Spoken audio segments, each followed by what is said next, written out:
ஸ்ரீலங்கா அரசினுடைய கட்டமைப்பையே நான் நிராகரிக்கிறேன். பிறந்ததிலேருந்து இன்றைக்கு வரைக்கும் எந்த தேர்தலையும் வாக்களித்தது இல்லை. நாளைக்கு தமிழீழம் என்கின்ற தனிநாடு அமைந்தால் கூட அதில் ஒரு பதவியை நான் வகிக்கப் போவதில்லை. அதில் நான் மிக உறுதியாக இருக்கிறேன். அதான் பிரச்சனை. இப்போ இங்கே இருக்கிற எல்லா அரசியல்வாதிகளும் ஆசையின் நிமித்தம் தான் அரசியலில் இருக்கிறார். அப்போ எங்களை போன்ற ஒரு பக்கச்சார்பில்லாத நேர்மையானவர்கள் இதில் வந்து கருத்து சொல்கிறது அரசியல்வாதிகளுக்கு பிடிக்கல. அப்போ அதை திட்டமிட்டு ஒரு பிரச்சாரத்தை மேற்கொள்ளினோம். இவர் ஆன்மீகவாதிகள், இவர் காவியுடைய உடத்தவர், இவருக்கு எதுக்கு அரசியல் என்ன பயப்படுறாங்க?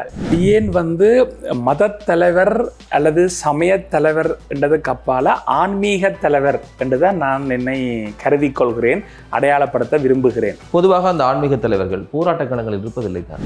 ஆன்மீக தலைவர்கள் அல்லது சமய தலைவர்கள் தான் ஓரளவுக்கு பக்கச்சார்பில்லாமல் எது சரி எது பிள்ளைங்கிற அறத்தை எடுத்து சொல்லுகிற பணியை செய்வார்கள். இப்போ சைவ சமயத்தை எடுத்துக்கொண்டால் கூட அந்த காலத்தில் ஞானிகள், ரிஷிகள், முனிவர்கள், பிறகு நாயன்மார்கள் எல்லாருமே மன்னர்களுக்கு அறத்தை எடுத்து சொல்லி இருக்கிறார்கள்.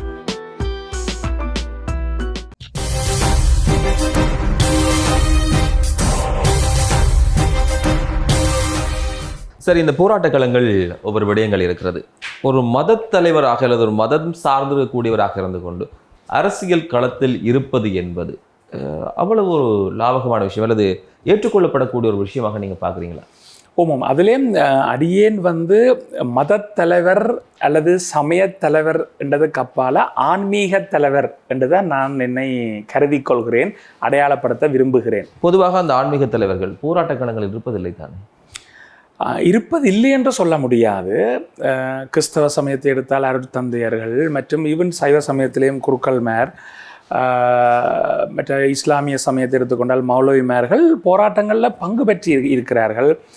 இப்போ அதாவது போராட்டம் என்று சொல்லும் பொழுது தமிழ் தேசிய போராட்டம் மட்டுமல்ல, நீதிக்கு எதிரான அநீதிக்கு எதிரான போராட்டங்கள், ஊழலுக்கு எதிரான போராட்டங்கள், போதைப்பொருள் விழிப்புணர்வான நிகழ்வுகள், இப்படி சமுதாயம் சார்ந்த நிகழ்வுகளில் இவன் சமயத்தலைவர்களாக இருந்தாலும் சரி, சமயத்தலைவர்கள் அல்ல மதத்தலைவர்களாக இருந்தாலும் சரி, ஆன்மீக தலைவர்களாக இருந்தாலும் சரி, அவர்கள் பங்கு பெற்ற வேண்டும்.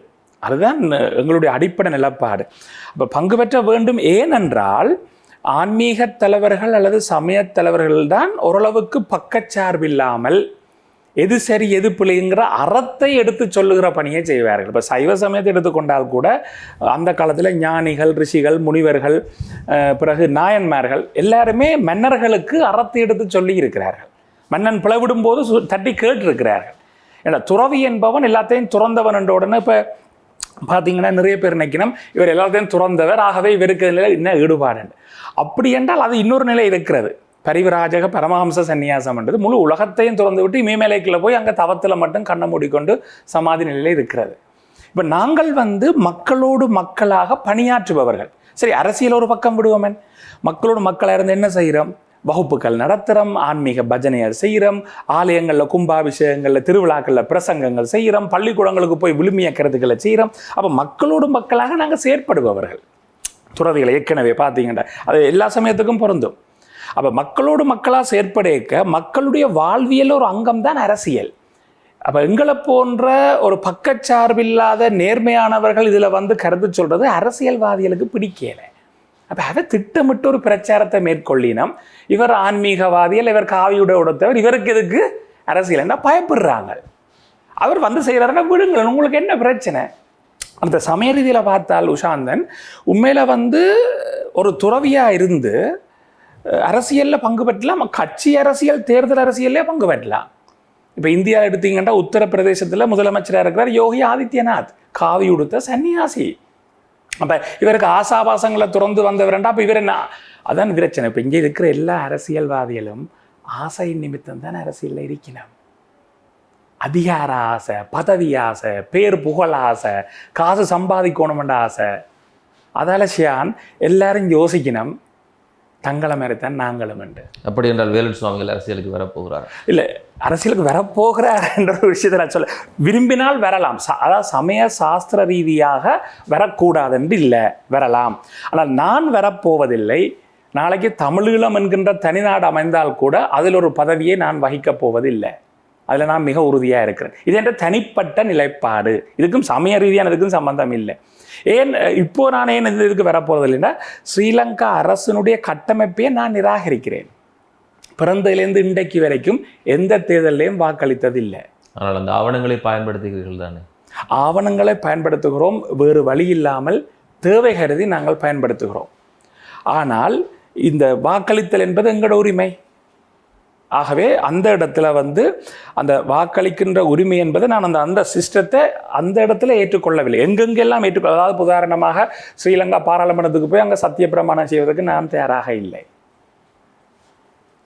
அப்போ அந்த அடிப்படையில் எங்கெங்கெல்லாம் நாங்கள் அத்தியாவசியமான தேவைப்பாடுகளை தவிர்த்து மிச்ச விஷயங்கள் எல்லாத்தையும் தவிர்த்து கொண்டு தான் வாரோம். அப்போ அந்த இடத்துல கட்சி அரசியலில் ஈடுபடுவதோ தேர்தல் அரசியலில் பதவிகளுக்காக வருவதோ எள்ளளவும் இல்லை. அதாவது இறக்கும் வரை இதே எண்ணம் தான். அதை மீறி நான் செய்வது அடிக்கடி எல்லா ஊடக சந்திப்பிலையும் திருப்பி கேட்குற கேள்வி. ஏன்னா அவ்வளோத்துக்கு அரசியல் பயப்படுறாங்க. நாளைக்கு வேலன் சுவாமி அரசியலுக்கு வந்தால் இங்கே ஒருத்தனம் இருக்கலாது. எல்லா கட்சியும் விட்டுட்டு போகணும். அண்மையில் அது அதைக்கு விளங்குது. அதால இந்த பயத்தில் வரையினம். நான் வெளிப்படையாக சொல்கிறேன், இறக்கும் வரையில் இதுக்குள்ள வரப்போகிறது இல்லை. மீறி வந்தால் நீங்கள் என்ன செய்யணுமோ என்ன அதை நீங்கள் செய்யலாம், யாரும் செய்யலாம். அந்த உரிமை எல்லாருக்கும் இருக்கு. அண்மையில் ஒரு பொது போராட்டம் ஒன்று இடம்பெற்றிருந்தது. அங்கே தெரிவிக்கப்படக்கூடிய கருத்துக்கள் கூட காத்திரமாக பல்வேறுபட்ட தரப்புகளால் அல்லது பலரை அது தூண்டி இருக்கிறது, இன்னும் பலரை அது சினம் கொள்ள செய்திருக்கிறது என்ற விஷயம் எல்லாம் பேசப்படுகிறது. அச்சப்படவில்லை அரசியல் இருப்பதுக்கு? அடியேன் ஆன்மீகம்தான் எனக்கு இந்த அச்சத்தை தரவில்லை.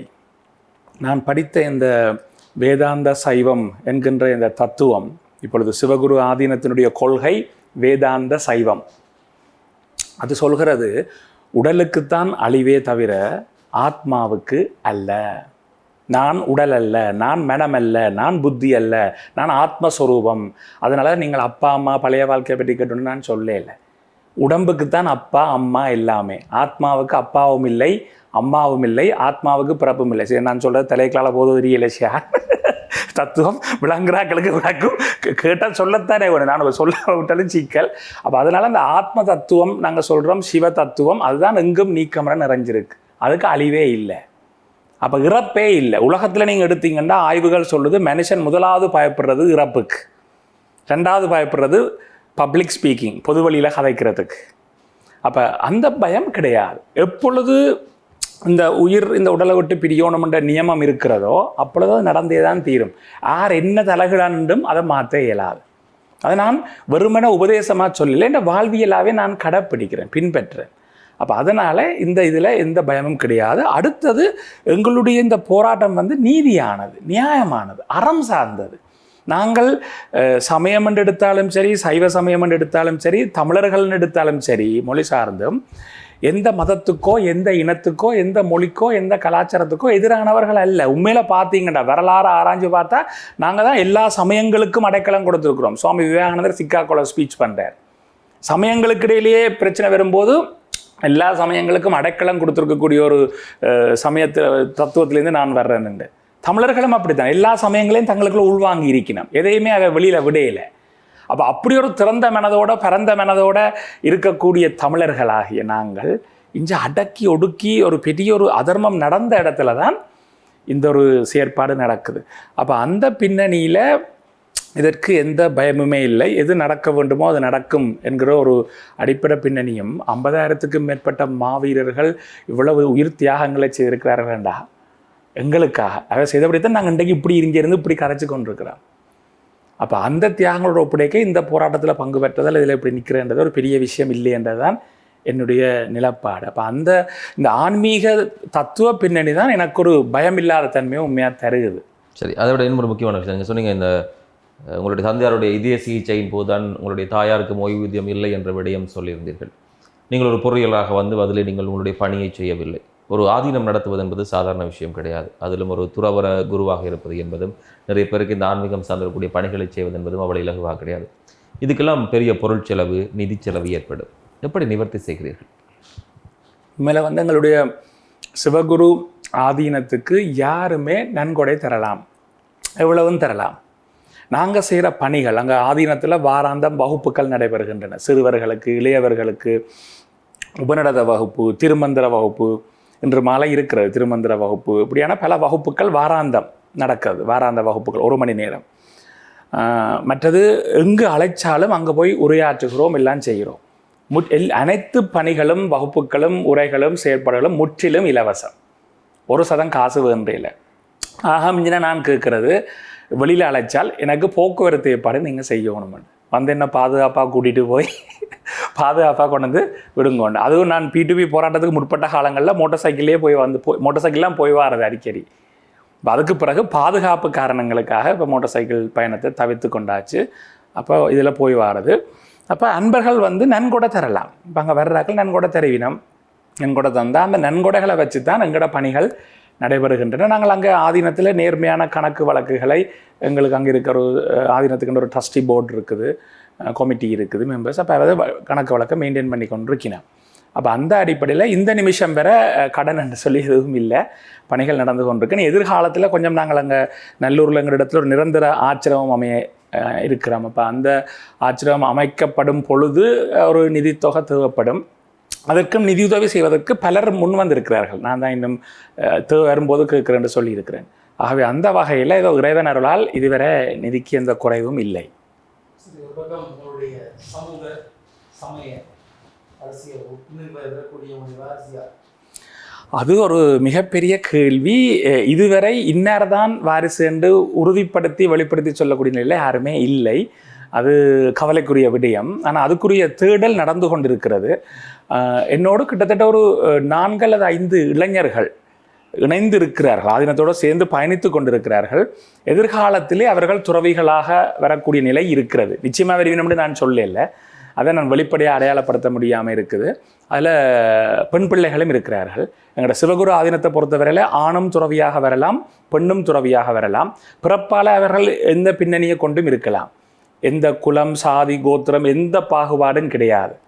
அப்போ சிவகுரு ஆதீனம் என்பது சாதியத்தை கடந்தது, ஆண் பெண் வேறுபாட்டை கடந்தது. ஏனென்றால் தத்துவம் என்ன சொல்லுது? நீ உடலே அல்ல, உடலுக்கு தான் இது எல்லாமே. வர்ணாசிரம தர்மங்களாக இருக்கலாம், ஆண் பெண் வேறுபாடாக இருக்கலாம், வயசு வித்தியாசமாக இருக்கலாம். ஆகவே உண்மையிலேயே இந்த துறவியாக வரணுமென்ற உண்மையான நோக்கம் கொண்ட எவருமே அதற்கு வரலாம். கடந்த சிவராத்திரி அன்று 2025ஆம் ஆண்டு மகா சிவராத்திரி அன்று நாங்கள் பகிரங்கமாக ஒரு அறிவித்தலை வெளியிட்டிருந்தோம். சைவ துறவியர் பயிற்சி. 18 வயசுக்கு மேற்பட்டவர்கள் யாரும் துறவியாக வர விருப்பம் இருந்தால் எங்களோடு தொடர்பு கொள்ளுங்கள். நான் இப்போ இன்றைக்கு இந்த சந்தர்ப்பத்திலையும் நான் இந்த விஷயத்தை மீண்டும் அறிவிக்கிறேன். அப்போ சைவ துறவியாக வர விருப்பம் இருந்தால் 18 வயசுக்கு மேற்பட்டிருந்தால் யாருமே தொடர்பு கொள்ளலாம் என்று. அப்போ எதிர்காலத்தில் சிவகுரு ஆதீனத்துக்கு துறவிகளை உருவாக்குகின்ற, சைவ துறவிகளை உருவாக்குகின்ற ஒரு குருகுலம் நல்லூரிலே அமைய இருக்கிறது, சிவகுரு ஆதீனத்திலே. அப்போ அதனூடாக துறவிகள் உருவாகும் பொழுது நிச்சயமாக ஒருவரை நாங்கள் இளைய ஆதீனமாக நியமிக்கக்கூடிய சந்தர்ப்பம் வரும். சரி, நீங்கள் ஒரு துறவியாக இருக்காவிட்டார், பொறியியல் துறையில் பட்டம் பெற்றவர்கள், இப்போது எப்படி இருந்திருப்பீர்கள்? அதை பற்றி யோசிச்சு பார்த்ததே இல்லை. அப்படி நான் துறவியாக வராமல் இருந்திருந்தால், எனக்கு ஞாபகம் இருக்கிறது, நான் துறவியாக வரப்போகிறேன்னு மொரட்டோ யூனிவர்சிட்டியில் போய் இன்ஃபார்ம் பண்ணி இந்த ஃபைனல் டாக்குமெண்ட்ஸ் இதிலெல்லாம் நான் எடுக்கும் பொழுது, மொரட்டோ யூனிவர்சிட்டியினுடைய வைஸ் சான்சலர், அவர் ஒரு பேராசிரியர், அவர் எங்களோட இன்ஜினியரிங் ஃபேக்கல்டி டீன் எல்லாரும் சொல்லிச்சுன்னா இலங்கை வந்து ஒரு விஞ்ஞானியை இழக்கிறதுண்டு. இப்போ நான் சிரித்து போட்டு சொன்னேன், அதே நேரம் ஒரு மெஞ்ஞானியை பெறப்போகிறதுண்டு சொல்லிட்டு போனான். அப்போ நான் துறவியாக வந்திருக்காட்டி நான் என்ஜினியராக ப்ராக்டிஸ் பண்ணியிருப்பேன்னு நான் நினைக்கல. நான் ஒரு சயின்டிஸ்டாக தான் வந்திருப்பேன்னு நம்புகிறேன். ஒரு விஞ்ஞானியாக வந்து என்னுடைய வாழ்க்கை தொடர்ந்து இருக்கும். அப்படியான ஒரு நிலையில் விஞ்ஞான ரீதியில் சில புதிய கண்டுபிடிப்புகள், இதில் கண்டுபிடிக்கிற சில ஆர்வங்கள் இருந்திருக்கலாம். இந்த சின்ன வயசுலேருந்து அது ஒரு எண்ணமும் இருந்தது. அப்படி தான் வந்திருப்பேன்னு நினைக்கிறேன். இந்த துறவு வாழ்க்கை எவ்வளோ விதமான பல்வேறுபட்ட இடங்களுக்கு போயிருக்கிறீங்க. P2P என்றது சாதாரண விஷயம் கிடையாது. பல்வேறுபட்ட அழுத்தங்கள் மத்தியில் நடைபெற்றது, பல்வேறுபட்ட தாக்குதல் முயற்சிகள் உள்ளிட்டவை பங்கு பெற்றிருக்கக்கூடியவர்களுக்கு எல்லோருக்குமே அது நிகழ்ந்திருக்கிறது. இந்த வாழ்க்கை பயணம் இவ்வளவு காலத்திலும் எவ்வளவு சவால்களை கொடுத்திருக்கிறது? அது சவால்கன்றது உண்மையில் அது அளவு கணக்கு இல்லை என்று தான் சொல்ல வேண்டும். உயிர் அச்சுறுத்தல்கள், உயிர் ஆபத்துக்கள், பல்வேறு விதமான போராட்டங்களில் குறிப்பாக சவால்கள். காவல்துறையினர் ஒரு தடவை என்னை கைது கூட செய்திருந்தார்கள். தைப்பொங்கலுக்கு ஒரு போராட்டம் நடத்தியிருந்தாங்க, அதுக்கு பிற்பாடு அப்படி பலவித அழுத்தங்கள். அது தவிர அரசியலில் பெரிய மட்டங்கள் இருக்கக்கூடிய ஒவ்வொரு கட்டங்கள்லேயும் அணுகி உங்களுக்கு ஆச்சிரமம் கட்டுறதுக்கு 10 கோடி ரூபாய் தாரம், நீங்கள் இந்த எழுக தமிழ் போராட்டத்துக்கு போக வேண்டாம், அப்படி எல்லாம் கதைச்ச பல சந்தர்ப்பங்கள் இருக்குது. நான் இது பொதுவாக வெளியெல்லாம் கதைக்கிறது இல்லை. அச்சுறுத்தின சந்தர்ப்பங்கள் இருக்குது. நீங்கள் இந்த போராட்டத்துக்கு போனால் அதுக்கு பிறகு ஒரு கிழமைக்குள்ள உங்களோட உயிர் இருக்காது இப்படின்னா பல அச்சுறுத்தல்கள். அதை விட தொலைபேசி வாயிலாக எடுத்து பல பேர் பலவிதமான பேச்சுக்களை பேசுவார்கள். மொட்டை கடிதங்கள் வரும், தாராளமாக ஆதீனத்துக்கு வரும், அது இது என்று சொல்லி அப்படியான இதுகள். அப்படியான பலவித சவால்கள் மத்தியிலே நான் நினைப்பது மீண்டும் அதே விடயம்தான். எது எப்போ நடக்கணும் என்று அந்த இயற்கை விரும்புகிறதோ அது அப்பொழுது நடந்தே தீரும். அதை நான் மிக ஆழமாக நம்புகிறேன். அந்த ஒரு அடிப்படையில் தான் இன்றைக்கு வரைக்கும் இந்த பயணம் போய்கொண்டிருக்கிறது. அதில் இருக்கக்கூடிய அடுத்த சவால் என்னென்றால், இப்போ நாங்கள் அந்த P2P போராட்டத்துக்கு பிறகு P2P இயக்கத்தை கட்டி எழுப்புறதுக்கு மிகவும் கஷ்டப்படுறோம். அதுக்குள்ள எங்களுக்குள்ளேயே சில துரோகத்தனங்கள், காட்டி கொடுப்புகள். அப்போ அதில் யாரை நம்புறன்றது ஒரு பெரிய ஒரு சவாலாக இருக்குது. இப்போ எல்லாம் P2P போராட்டத்துக்கு பிறகு ஈவன் ஒவ்வொரு கட்டங்கள் வந்து ஒவ்வொரு போராட்டங்கள் ஏற்பாடு செய்யப்படும் பொழுதே வேலன் சுவாமிகள் இதுக்குள்ளே வந்துடக்கூடாது, அல்ல வேலன் சுவாமிகள கை ஓங்கிடக்கூடாதுன்றதுக்காகவே பல தரப்புகள் போராட்டங்களை ஒழுங்கமைச்சு புது புது முகங்களை எனக்கு அறிமுகப்படுத்தி அந்த போராட்டங்களுக்குள்ள உள்வாங்கி அப்படியே கடைசியில் வந்து களத்தரப்பு நடக்குது. அப்போ அந்த மாதிரியான சவால்களைத்தான் நான் மிக பெரும் சவால்களாக பார்க்குறேன். ஆனால் அவற்றையும் ஏதோ ஒரு இயற்கை சக்தி, இந்த மாவீரர்களுடைய தியாகம், தேசிய தலைவனுடைய அந்த தூய்மை ஒழுக்கம், பொதுமக்களுடைய அவ்வளவு அர்ப்பணிப்பு, அறம் வந்து ஒவ்வொரு இடங்கள்லேயும் ஒவ்வொரு கட்டங்கள்லேயும் அந்த மிக மோசமான பின்னடைவை சந்திக்க விடாமல் நகர்த்தி கொண்டு இருக்குது. சரி, நிறைய விஷயங்கள் பேசியிருக்கிறோம். இந்த சவால்கள், இந்த விடயங்கள். அடுத்த கட்டம் வேலன் சுவாமிகளுக்கு என்ன இருக்கிறது? அடுத்த கட்டம் என்று கேட்டால், இப்பொழுது மனதில் இருக்கிற சிந்தனை சிவகுரு ஆதீனத்தை ஒரு சைவ சமய ஆதீனமாக வடக்கு கிழக்கு எங்களுடைய தமிழர் தாயகமெங்கும் முதல் கட்டமாக வியாபிக்க வேண்டும். நான் ஏற்கனவே சொன்னது போல் சைவ துறவியர் படையை உருவாக்கி இன்னும் பல துறவிகளை உருவாக்கி ஒவ்வொரு இடங்கள்லேயும் அவர்களூடாக இந்த ஆன்மீக பணியை முன்னெடுக்க வேணும் என்ற ஒரு பிரதான நோக்கத்தை நோக்கி இயங்கிக் கொண்டிருக்கிறோம்.